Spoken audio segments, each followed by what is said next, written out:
জুলুম শুধু আমাদের জন্যই হারাম না, আল্লাহর জন্য হারাম। আল্লাহ তাআলা বলেন হাদিসে কুদসিতে, ইয়া ইবাদি, হে আমার বান্দারা, ইন্নী হারামতু যুলমা আলা নাফসি, আমি জুলুমকে আমি আল্লাহ নিজের উপরে হারাম করেছি। ওয়া জাআলতুহু বাইনাকুম মুহাররামা, এবং এই জুলুমকে তোমাদের উপর হারাম করেছি। ফালা তাযালামু, তোমরা একে অপরের উপর জুলুম করো না। জুলুম শুধু আমাদের উপরই হারাম না, আল্লাহ নিজের উপরও হারাম করেছেন। তাহলে জুলুমের সাথে কি মুমিনের কোনো সম্পর্ক থাকতে পারে? পারে না। এবং আল্লাহ তাআলা কখনো কোনো বান্দার উপর জুলুম করেন না।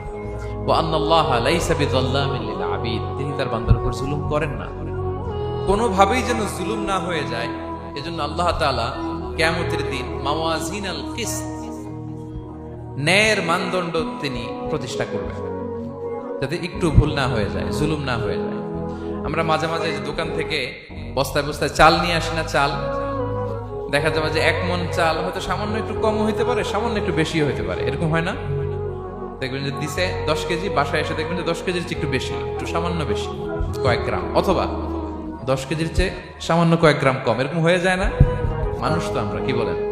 কিন্তু আল্লাহর নিক্তি পাল্লায়, মিজানের পাল্লায় এরকম হবে নাকি? হবে?